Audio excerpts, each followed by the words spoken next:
Tech Talk with Matthew Dickerson. Matthew Dickerson. Tech Talk. Sit back and relax. It's time to talk technology. Hello, fellow EV lovers, closeted or uncloseted alike. It's time to put your brain into drive mode, find yourself some open road and glide silently down the information highway with us in another episode of Tech Talk with Matthew Dickerson. And here he is now, the man who needs no introduction. Was my pause too long? It is funny, isn't it? Someone says they need no introduction and then they introduce them anyway. My other favourite is when someone says, for those of you who don't know me, my name is Matthew Dickerson. And then you want them to follow up with, but for those of you who do know me, my name is Mr. Jekyll. All right. Or something else. But I'm still Matthew Dickerson. That's right. It seems like a funny thing to say, isn't it? Those of you who don't know me, it's, well, hold on. Do we have to distinguish the audience between those who do and don't know me? But we're off track already, James. Sorry. How's your week been? Yeah, good, really good. And it's interesting that you bring up EVs as part of your intro. I'm always intrigued about where the intro is going to go and what's going to happen with it, because this week we had April Fool's Day, and I always like to have a little bit of fun on April Fool's Day, not be too serious about it all. It's still okay to have a bit of a laugh at ourselves. So I did propose a new concept for our city here with EVs, involving EVs. I had the idea that we should have tolls for people to enter our CBD, but only for those driving ICE. So only for those driving an internal combustion engine vehicle, be it diesel, be it petrol. And we've talked before about some technology in Hong Kong where you can actually detect tailpipe emissions. So the idea was you build a gantry on the entrances to the CBD. If it detects tailpipe emissions, then your E-tag in your vehicle gets triggered and you pay a small fee to enter the CBD. If you're driving an EV, of course, it's free. Happy days. Happy days, right? So the idea was to promote a nicer environment in the CBD, not having to breathe those fumes, not hearing those loud cars, make it a much more attractive environment. It's an April Fool's Day. So I put it out the day before. And as a wind-up, it wound them up. I put it out the day before. I had a media release with an embargo for the 1st of April. The construction time frame was 104 days to construct the gantries that were needed. Which seems like little hints. Yeah, it seems like an unusual time. The expert I was quoting was an anagram of April Fool's Day. So if you picked up on that, but whew, did I cop it? Yeah, so people were you've just got to let that run, though. Oh, too, you do. Yeah, People were very wound about the idea of, who can afford... If you say anything there, then that's just going to... That's right. If you can afford an EV, then this is really bad. I'm not going to come and shop in your city anymore, and all sorts of things. And I just let it flow. And then finally, my favourite comment actually was someone who was very vitriolic in their response. And someone else said, have you checked the calendar? And the person came back and said, yeah, it's Friday. So what? So I apologise for anyone that was slightly offended by what I did, but you still got to have some fun. You still got to be able to poke fun at yourself, right, society, whatever.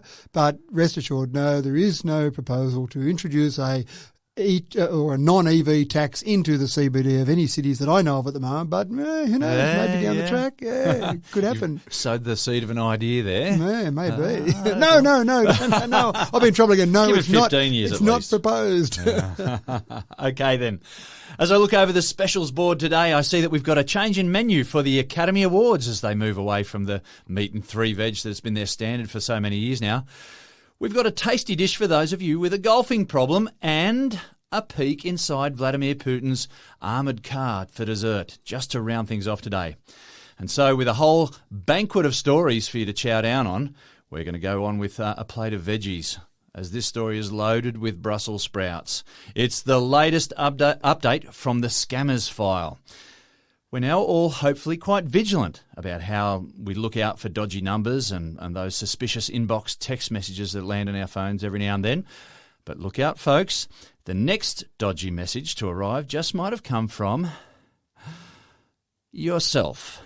Matt, have we now crossed the line and entered into the realm of the just plain ridiculous in the world of scammery? Before we go there, what's wrong with Brussels sprouts? You're giving Brussels sprouts a hard time now? I only use that reference because it's a common dislike, but I actually love them too in the butter sauce. Yeah, put enough other stuff on them. It's okay. But now you're right. Sorry, back to the topic again. The whole concept about getting some of these spam messages, trying to trick you into handing over your identity, your money, whatever it might be, you get to build up this little database on your phone of these various numbers that you see. And I actually have a little habit when I see those ones come in. I just call them Dodjo 1, Dodjo 2. I'm up to about Dodjo 500 at the moment. I can't remember where I'm up to, but you just keep adding Dodjo something so that you see it come in. Oh, there's another one of those Dodjo ones. But it's a bit of a problem when you see your own number come up in a text message and you think, hold on, I know that number. I better not block that number. And the real trick here is that some people are very good at reporting numbers to maybe the ACMA or maybe their carrier and say, here's another one of those dodgy numbers that keeps sending me spam messages, because you don't want to do that to your own number, because then when you send out a text message, it's blocked by the carrier or by some other process there. And so this is the latest little trick that the scammers have got now to try and trick you, because when you see your own number come up, you recognise that instantly. It all makes sense. It's a number that is recognisable and makes sense to you. So I'll take that call, I'll respond to that text, whatever it might be. But it's your own number. Now, it's actually fairly simple. Is it just to cause like the inconvenience of being reported, having your number reported? Is that it? Well, it's really just to stop you reporting it, because you don't want to report your own number, because then obviously that would cause all sorts of problems for your normal usage. So it's quite easy, and we've talked about it before, to spoof another number. So you can make a text message or make a phone call come from really whatever number you want. So you can spoof numbers relatively simply, especially text messages. You can spoof numbers very, very easily. But then what they're doing now is when they're sending a message to mobile number 123456, they're making it come from 123456. So as soon as you see it, it's recognisable. It all makes sense. Well, I better respond to that message because I know that number, or it's my own number, or I don't want to block it. Whole range of things there, but it's just the next iteration in the steps that scammers will go through to try and trick you into responding to the message or not blocking that message. So again, I say it time and time again, they're so clever in what they do, but stop it, please. It's so frustrating. Creative more than clever, I would say. It's just, I don't know. Yeah, you're right. And Verizon in America were particularly hard hit by it. Now, there's no indication that there was any leak of any phone numbers from any one particular carrier. I think they just started using Verizon numbers for whatever reason and started doing those first, but it'll happen to every carrier because the spoofing process is not carrier dependent. So it doesn't matter who you're with, they can spoof that number quite easily. So just keep an eye out for that and just be vigilant with the messages that you get and really double check it. And especially those ones we talked about last week where it just might be 4 words. So something really simple to grab your attention. Have a look at this. Have you seen this video? Just something short and sharp and, oh, wow, I better look at that. And I trust that number that it came from, so it should be okay, shouldn't it? So now I can't trust anyone else's number that I know. Is that what you're telling me? You can't trust your own number. You can't trust your friends' numbers. You can't trust any number. So that's where you just have to be so vigilant and really look at the content of that. And I suppose one of the things is when you click on a link there, the clicking on the link sometimes will do damage, but normally that part's okay. It's normally then the next step where they say, oh, you need to put in your details to complete the step, and that's when they really get you, because then you type in details about whatever site you might be accessing, including your password, and then they say, thank you very much. Yeah, I think I'm going back to the old landline with the rotary dial and snail mail and all that sort of stuff. Well, it's interesting you talk about snail mail, because spoofing in snail mail can happen as well. Because if I send you a letter... yeah, we received a letter from the Ugandan prince or whatever, Nigerian prince. That's right, because when I send a letter, I put your address on the front, and on the back, I can put a Ugandan prince. I can put the Pope. I can put whoever I want on the back of that letter, and you get the letter, and you go, it's addressed to me, and you turn it over. Oh, look at that. I've got a letter from the Ugandan prince at the moment, or a Ugandan prince, or whatever, because there's no check that piece of physical mail came from that address either. Yeah, at least opening the envelope, though, isn't going to give my personal details to the rest of the world. No, you're probably right. So it's a little bit safer from that perspective. But effectively, spoofing has been going on for a long time. It has been. Yeah. Let's move on now to talk a little bit more about the world of miscreants and lowlifes, the ones beyond annoying and those costly scams. I guess that I'd expect the leader of one of these cyber criminal syndicates to be some slimy Hollywood caricature, a 30-something in a tracksuit with cold, dead eyes, some bloke who gave up way too early on earning an honest living and decided to start scavenging on the digitally naive with a festering swarm of amoral keyboard cockroaches under him, just harvesting people's data. But this is 2022, people, and, well, kids grow up fast these days. Reframe that visual image, folks.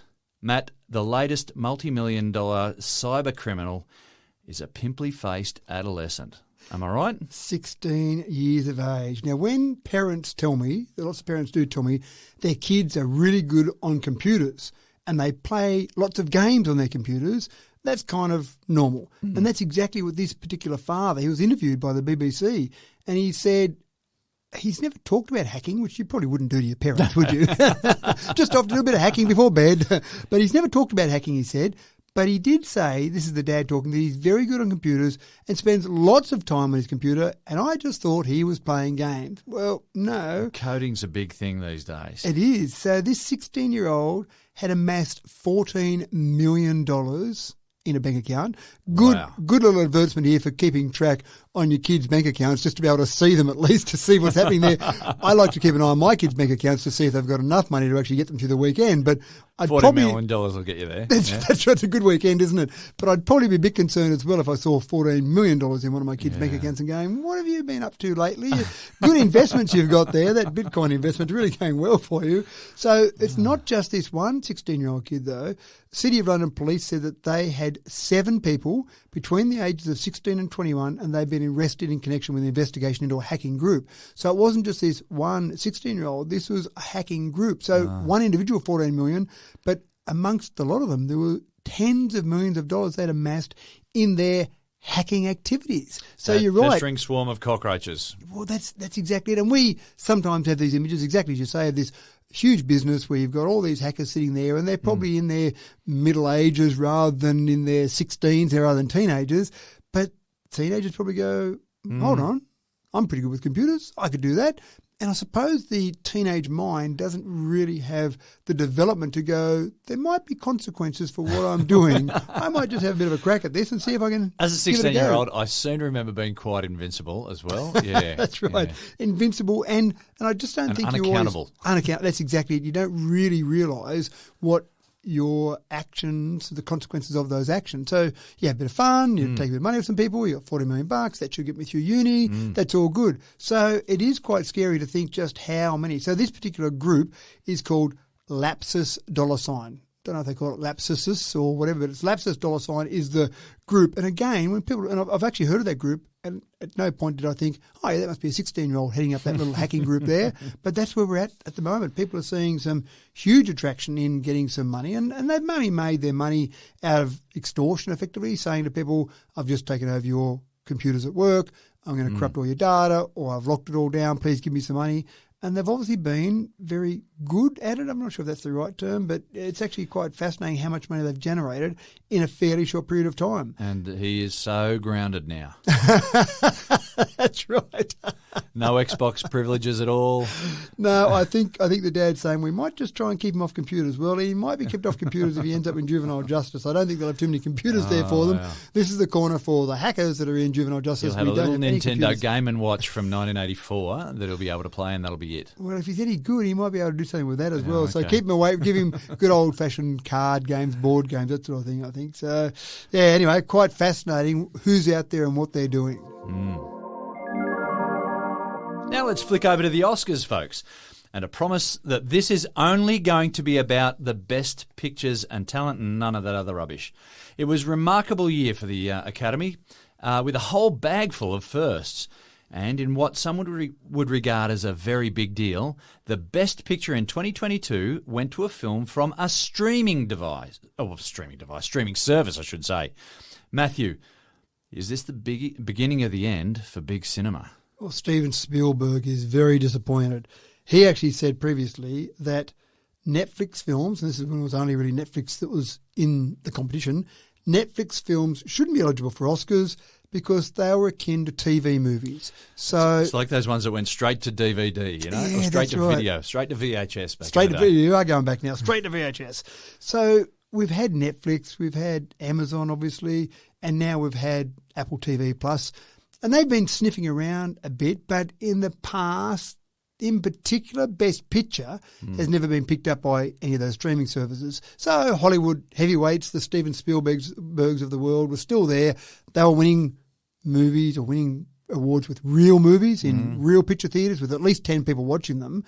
So the streaming services have been there and they've been wanting to win something desperately. Netflix, it must be fair to be said, have been desperate to legitimise themselves by saying, we want Best Picture. We want to win the Oscar for Best Picture. So they've been there for a long time. Well, Spielberg and company, they've got their little closed club there that's they make big movies. Yep. And they want to market them on the big screen. Yeah. And now that's about to change. I think it has, and I think after the Oscars this year, everything is different. Now, The Power of the Dog, which was a Netflix film, was talked about as a possibility for Best Picture, but of course then along came Coda, an Apple TV Plus streaming movie, and it won Best Picture. And so suddenly, when you had a Netflix movie being talked about, then an Apple TV Plus winning the Best Picture, all the Hollywood heavyweights are going, oh, wow. Maybe the streaming service, maybe this whole concept is actually here to stay. Maybe it's not a little flash in the pan. Yeah. Maybe we better take this seriously. And the budgets they put towards these movies are not little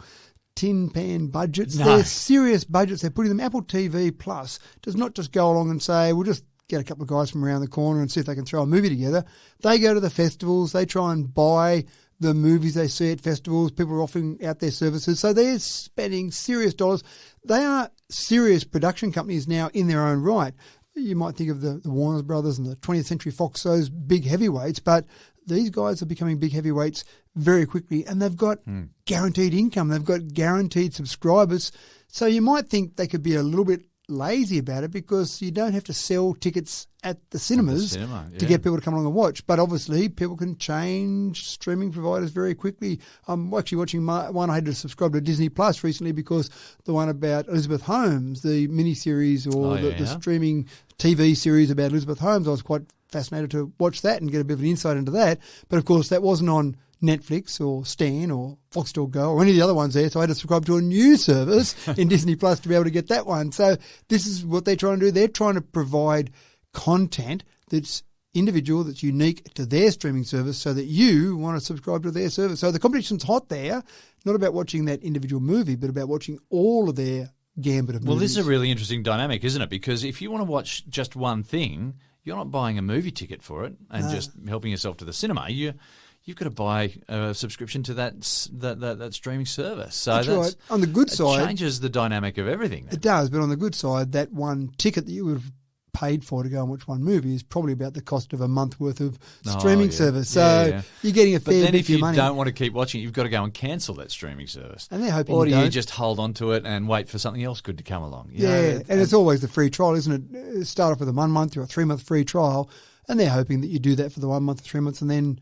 forget about it, or there's a few good shows there, I'll keep watching those, so end up away you go and keep watching them. Just let it roll. But I guarantee out of it, I haven't got any data to back this up, so this is me speculating here, but I would absolutely be certain it's true. From Coda winning, I guarantee that Apple would have seen an increase in subscriptions to Apple TV Plus because people would have said, wow, Best Picture, won the Oscar for Best Picture, I better go and see that. So the only way you can see it is to subscribe to Apple TV Plus. So I'm pretty certain they would have actually got some subscribers out of that. Yeah, it's a very, very interesting change in the dynamic there. Golfers can be a needy lot. The desperation in some people to destroy what would otherwise be a nice walk in the park has some people going to extremes, teeing off in the dark with luminescent balls or queuing up just to belt bucket loads of balls from multi-storey driving ranges, or surrendering lunch breaks to pitch and putt down office corridors. Any chance to swing a club is never wasted. Matt, as I understand, there's now a chance for addicts to feed the beast even more with a golf simulator suitable for literally anywhere, anytime. And realistic. That's the big thing.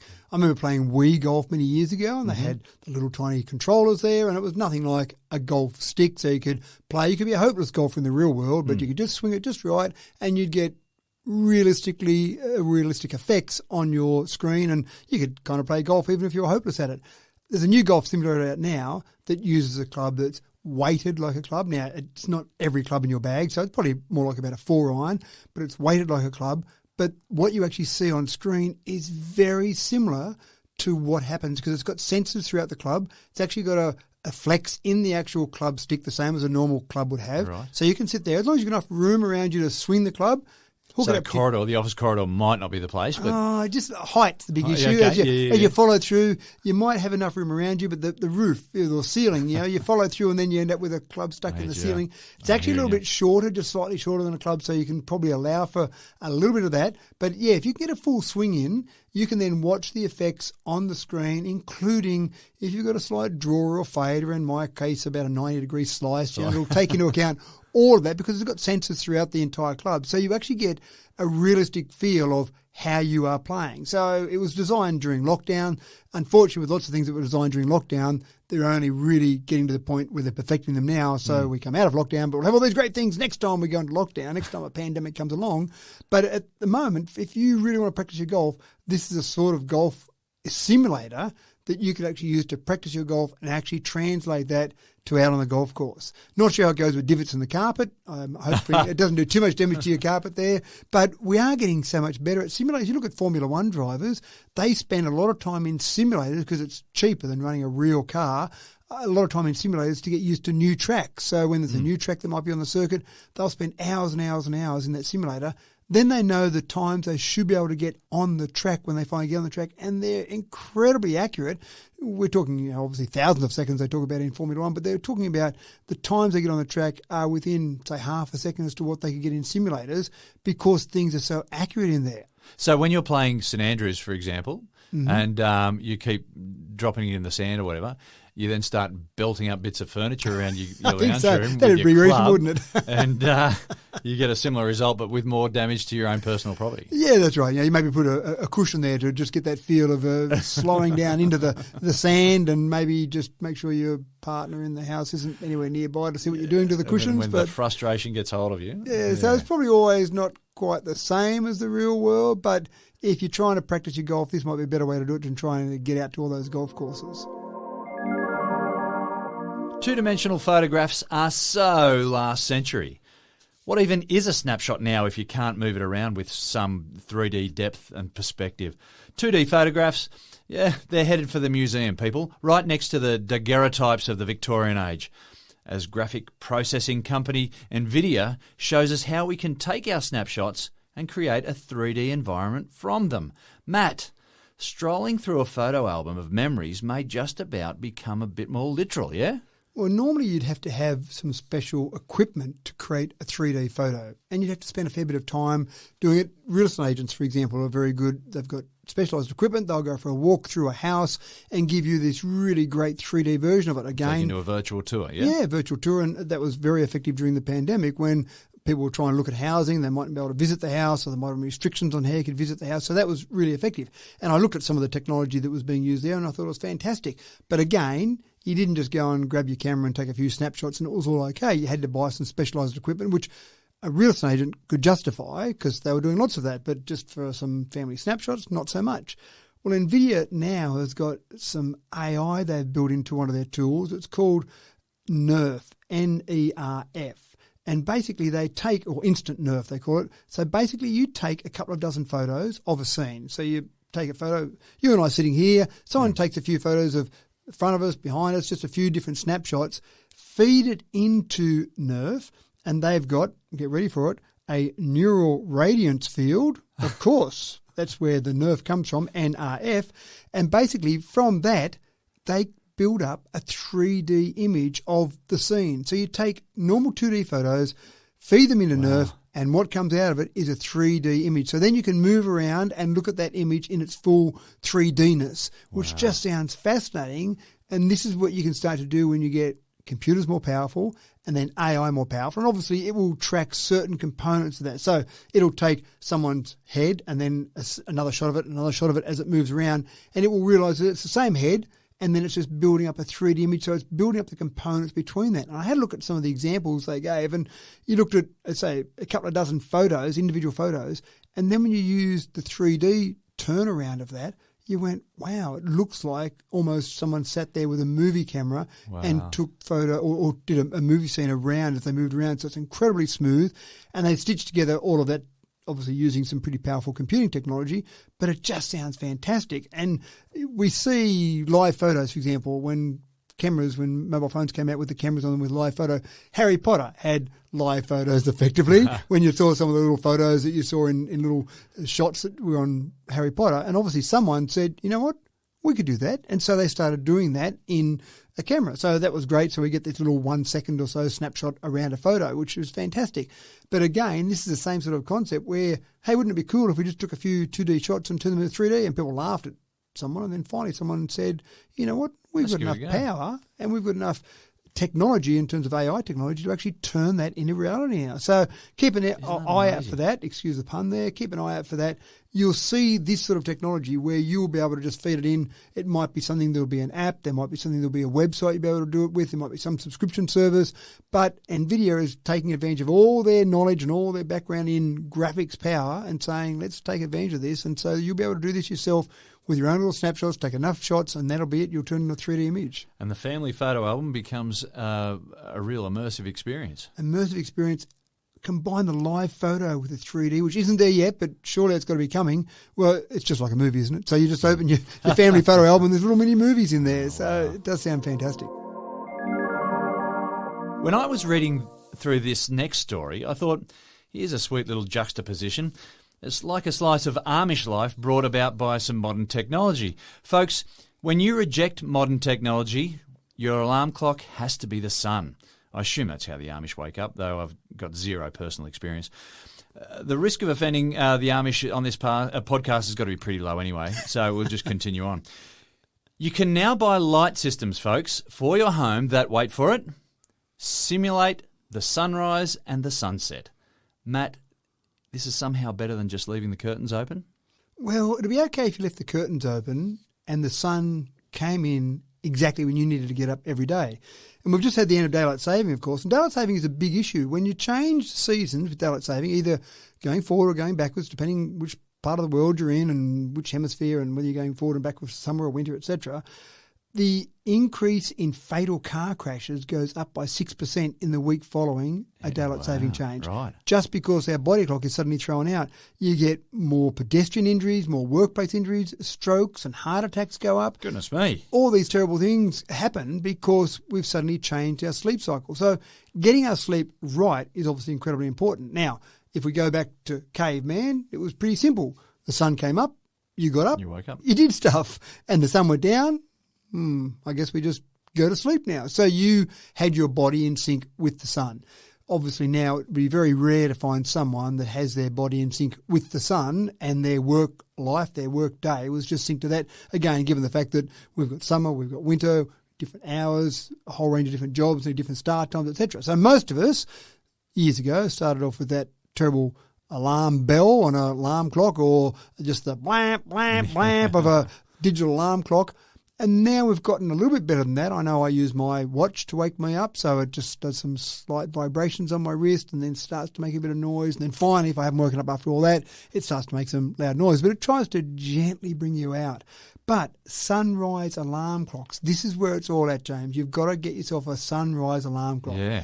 This is the latest technology in waking you up in a unnatural way. So the idea here is that exactly as the name suggests, these are alarm clocks that have lights in them.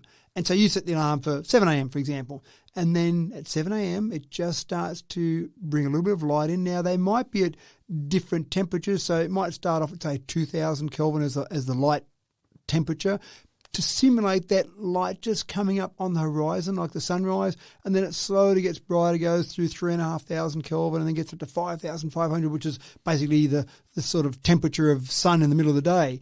And it does that over several minutes. So while you're laying there in your blissful sleep, your body says, "Oh, that might be the sun just coming up. Might be time for me to get up." The caveman in me says, it's time to go up because the sun's getting up, and away I go. Now, you can also do the reverse. When you go to bed, you can actually turn it into reverse mode where you have the bright sun inside your bedroom and you say, "I'm going to sleep now." And then over the next few minutes, maybe 10 minutes, it'll just slowly go from that bright sunshine down to that low sunset and then finally go to complete darkness in your room. So I haven't got one yet, but when I read the story about all the latest versions, there are probably 20 different ones I looked at, whole range of different options on them, different versions, and I went, I've got to try one of these. This just sounds too good to be true. Not sure how well it goes with your partner sleeping beside you, because if they don't have to get up at the same time, it's pretty hard to have a watch on your hand. You can wake up just you, but the whole room bathed in light. But hold on. NASA have got some technology they use for their astronauts. Oh, they'd have to, wouldn't they? They do. And so you can actually buy a nice little mask. So one of my daughters uses a mask to sleep with, so that's great. She puts a mask on, goes to bed, complete blackness all night. But you can buy a mask that actually does that, but then in the morning just starts to introduce a bit of light in front of your eyes in the mask. So you could have your partner sleeping beside you on a completely different time to wake up, but the mask on your face just wakes you up at just the Shining right level. sunlight directly into your eyeball. That's right. Get up! I did think about that. You open up and you go, I'm blinded. But it's a really fascinating Well, this is so concept. much more than what I did think, because I thought, can't you just leave your blinds open and let the morning sun come in? But then if you don't want to wake up with the actual time of the sun, then you've got to alter your day. Yeah, that's a bit of a problem. So I can't come to work today because, well, I'm coming to work at this particular time because the sun's coming up at this particular time, and that's when I have to get up. And then you go home as well and say, sorry, I've got to knock off work because the sun's going down at 5 o'clock. I've got to be in bed before the sun goes down. This lets you simulate all of that and hopefully keep your body somewhat in sync with the fake sun rather than the real sun. I wonder if it has positive implications for shift workers. I think anyone that has to work outside of normal operations, or anyone, I think, just to try and get your body tricked into thinking that it's responding to the sun rather than responding to some loud noise. Now, for those who be worried that they mightn't wake up with the sun, even the sun blaring through as if it was the middle of the day, they do still make a noise at the end of all that. If you haven't gotten up and turned off, it still can make a loud noise and jolt you out of sleep anyway. Sounds like the thudding of a big farmer's boots coming down the corridor. That's what you need, isn't it? Felt the hell out of you. Get out of bed. Now, Samsung's Frame TV is changing the traditional decor of the house. For the past 60 years, a television has been a fairly standard piece of furniture in most homes. Samsung is now working to play this image down and be something very different. Matt, how is Samsung mixing it up in the modern lounge room? Well, they've got a new frame. I've actually got one of the old frames, the last year's model of the frame, and I love it. I think it's a fantastic concept. I want to put more around my house. It's interesting that you say an old model and it's last year's. It's so ancient now. It's so yesterday. And the new model has got two new features, and I'll talk about the frame a little bit first before I go into the new model. So the frame is a TV. So you hang it on your wall, and it looks like a frame, as in a picture that you've got framed there. So what they've done is they've made it very thin. No big deal there. Lots of TVs are very thin. But they've made the mounting on it so it mounts directly against the wall, very clever mounting behind there, just like if you had a portrait, a painting, a picture that you were hanging on the wall. Then you can dress up the edge with different decorative trim to match your house and make it look like it's someone putting a photo in there or a painting in there and they framed it up. And then what they've got is this really clever bit of technology, because lots of TVs you see that are really thin have usually got a part of the TV that's thicker because they need to fit all the technology. And sure, they can make the screen really thin, that's great, but the technology to actually make it all work has to be somewhere. So what they've got is a thing called one clear cable. So coming out of the TV is a cable and it's clear. So they weren't very creative with the name, one clear cable, and there's only one of them. It is. Yeah, that's right. And it runs down to a box that you can put 5 metres, 10 metres away somewhere else, put it up in your ceiling, put it behind your wall, wherever you want to put it. The idea there is that all the technology to run the TV is in the box, so they can make the frame a bit thinner to hang on your wall. Okay. Now, they've actually got this really cool little concept where they've got an easel, just like you would put a painting on an easel, and they run the one clear cable down the back side of one of the legs of the easel, so you can run that along and then tuck that away in your floor or somewhere, and so you can actually have it sitting there, and it just looks like For all intents and purposes, it's an artwork. It's an artwork there. And the cool part is you can actually put artworks from famous artists on there. You can subscribe to have lots of the paintings by Picasso or any, have the Mona Lisa there if you want, whatever you want in terms of fantastic artworks, or there's other ones that are free that may not be quite as famous. But again, someone just walks in, oh, that's a lovely painting That's there. a lovely Rembrandt you've got there. Yeah, exactly right. Or what I do sometimes actually just have some photos of the kids there. And I'm a bit conscious about using power, so the first thing I thought of was, hold on, I don't want my TV running all the time just to be able to see a picture of my kids on the wall there, but it's very clever. Rather than use a normal refresh rate, because it is a TV as well, you can run it as a TV, but rather than use a normal refresh rate, 50 hertz or 100 hertz, for example, to keep refreshing that screen on a regular basis because it's got moving pictures on there, it very cleverly says, you're not really going to be refreshing this picture very often because it's not going to change. So it reduces the refresh rate dramatically to save on power. So you're not using much power just having it sitting there. It's also got little sensors in there. When you walk in front of it, it turns on. When you walk away, 5 minutes later, it turns off. So It's got all sorts of things built into all of that. So that's all cool. Again, I've got mine hanging on my wall in the kitchen. Occasionally, we might turn it on if you're cooking dinner or something and watch a bit of TV on there. But in general, it's sitting there with some beautiful artworks on there. And so that's all very well and good while you're looking at sort of something in landscape. But what happens when you've got someone's portrait or something you want to put up? So the new features on the new model, this year's model, 2 new features.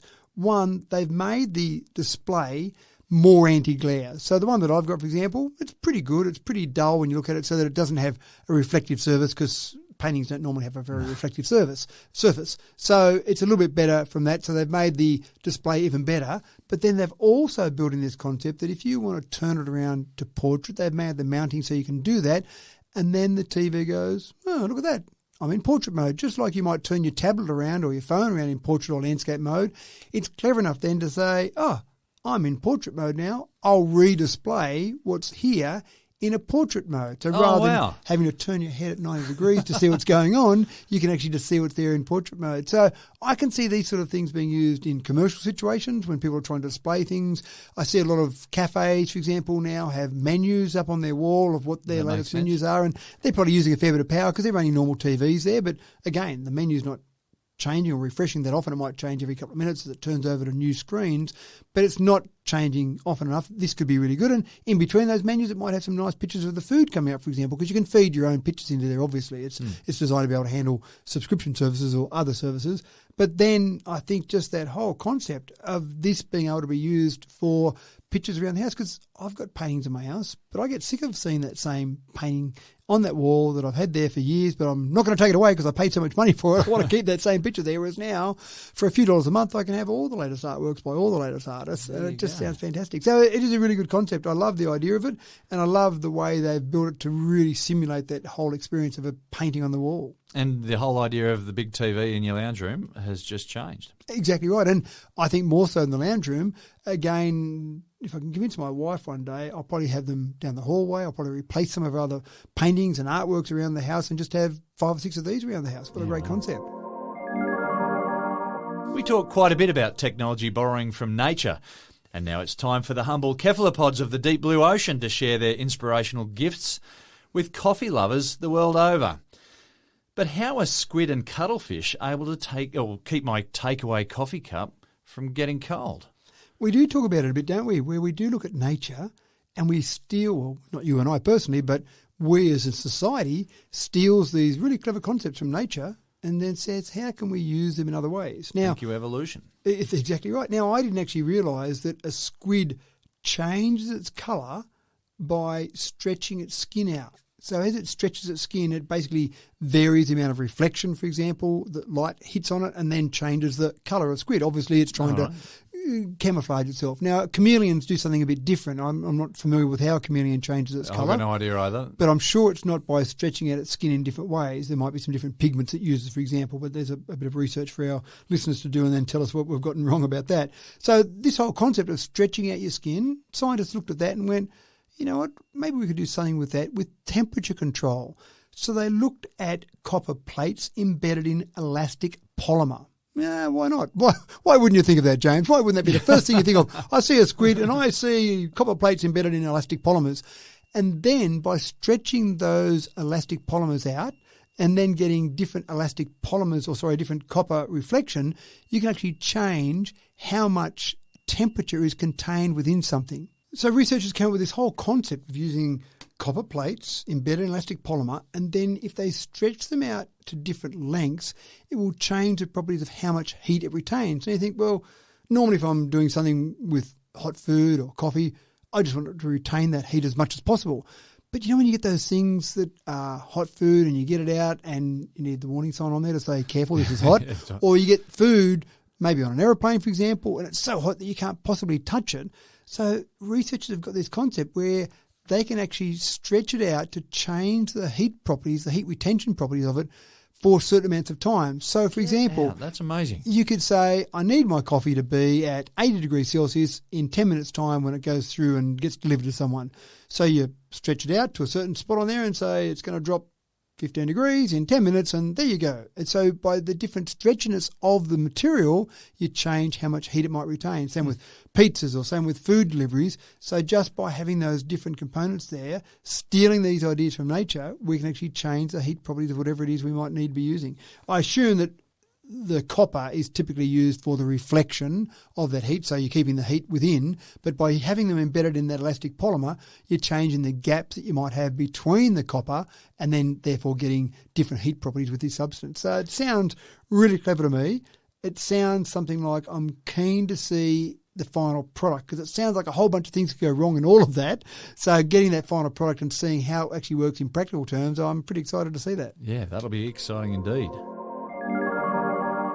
When you're the leader of a major global power with access to nuclear weapons, day-to-day life becomes, different. You get a different set of risks, let's say. Indeed, ducking down the main street to pick up some groceries or even just travelling to and from work requires a vehicle with a little more protection than your standard airbags and an anti-locking braking system. So, Matt, just what sort of James Bond armoury does Vladimir Putin require when he's cutting laps of the main street? And I am sure he got the ideas from just watching a few James Bond movies. Because Q had good ideas. That's right, Q had good ideas, and some of them were real. Most of them were just movie effects. But Vladimir obviously said to his engineers, well, they could do it on James Bond, so why can't you do it on my car? But he did it with a much thicker Russian accent there. He did much thicker than that. I can't do the Russian accent, I'm sorry. So he's got a car, about $1.7 million, so it doesn't seem like much in the whole scheme of things. Surely he could have spent more on it than that. It's 7 tonnes it weighs. Wow. Now, why do you need a car that's 7 tonnes? Because first of all, you want all the metal to be not just sheet metal, not just aluminium. You want some pretty heavy armoured plates there. So if someone you want launches... to be able to drive through walls. Well, I just more think someone launching something at you, some missile or guns or whatever. Gotcha. But of course there's glass there, and so glass seems like that might be the weak point, but not in this car, because you've got 6-inch glass that can withstand, well, most of the things they try and shoot at the armour plating as well. So you can sit there and smile behind the glass. In James Bond movies, it seems like it's only about a centimetre thick, and it does the same thing. You can have people unload the entire magazine and their machine gun into the glass, and James just sits in the car smiling, but this one's got 6-inch glass to reflect it. Now, one thing that I absolutely guarantee has come from a James Bond movie is if this goes underwater, it can seal the car up completely, and it's got its own oxygen tanks inside the car. It becomes a submarine. Almost. It will withstand, it'll float to the, or not float, it'll sink to the bottom, and it won't. Well, 7 tonnes is that? That's right. It's not going to have the little wings that pop out the side, which James Bond is that, where the car goes into the water and then the wheels fold under and little wings come out and off it goes. It'll come to me. Yeah. Was it The Spy Who Loved Me? I think. Anyway. One of those. It doesn't quite do that, but it can drop to the bottom of the water and stay there for hours with Vladimir sitting in there, having a lovely conversation, maybe smoking a cigarette if he wants to, maybe not so much smoking a cigarette, but oxygen is then fed into the car and it's completely sealed, so it can withstand several, I'm not sure exactly how deep, but it can withstand falling into a fairly deep amount of water and still be completely sealed. So you think it's gone off the bridge, we've pushed that car off the bridge and it's gone to the river or whatever, that's it, that's the end for Vladimir. But no, a few hours later, someone goes down if they want and they can rescue Vladimir and bring him out. Provided someone wants to rescue him. Well, that's the thing, isn't it? Some of his friends might be going... friends that set him up. What's the time frame? How long can that last underwater for? We better be busy for the next 3 hours. That same concept is used to withstand a chemical attack. So if, for example, someone launches some chemical attacks, and you would normally assume that a car has some intake, some air intake, so they're bringing in air from the outside of the car into the inside of the car. If they've got some sort of noxious chemical, then that's probably going to bring it inside. But no, those same oxygen tanks can pressurise the car so that it pushes air outside. So if there's a chemical attack, they can keep breathing lovely oxygen inside the car, and it pushes all those chemicals outside the car, and they don't come in to get dear Vladimir. It's got some standard things. It's got run flat tyres. You'd expect that because you'd shoot out the tyres, wouldn't you, if that was one of the things you wanted to do. No big deal there, although they'd have to be pretty impressive because at 7 tonnes, they probably have to have a little bit stronger run flat tyres than your average run flat tyres. It's got night vision cameras on there. It's got just the favourite part, I think, of all of those bits there is, and again, this is probably more Mission Impossible, it's got an emergency exit underneath the boot. So I'm sure there's one of the Mission Impossible movies where someone parks over a sewage drain then they come and destroy the car and they look inside and, oh no. There's no Vladimir. There's no Vladimir inside there. And so if they park it over a sewage drain, he can just, pop out underneath the boot, move the little plate underneath there and away he goes and the car can be completely destroyed and Vladimir's laughing from down in the sewage somewhere. Sure. So it sounds like a car that's over the top. The only thing that I'm really disappointed about, it sounds like a good fun car to have, but the only thing I'm disappointed is the way it's driven. The power source for it is a 4.4 litre V8. Now, I don't know if that sounds like quite enough power to shift a 7-ton car along at any sort of decent pace, but surely electric, with all that weight, you could have put some batteries on there, some decent batteries in there and had a decent performance vehicle out of something that's that heavy and that big, 7 metres long as well. So it's a big vehicle. A bigger hole in the boot, perhaps, to escape more of your family out there faster. Yeah, maybe. So anyway, 4.4 litre V8. I don't think it's going to win any drag races there trying to shift all that weight along with that. But anyway, that's the car. Not sure how many of them they've got. Maybe they've got one at each place that he might fly into. I know with the president's car, they normally, if he's flying somewhere and they need a car, they have to fly the car in as well. But it'd make more sense just to have a few of these, wouldn't it, in different spots around, and he flies in somewhere and they have his car ready for him. There's a lot of trust required there. And so before we say too much more and attract the attention of the KGB and friends, we better call it up there, I reckon. We don't want the hassle of having to clean nerve agent off door handles and such. You all get me, I'm sure. Matt, thanks again for putting together another great lineup for this week.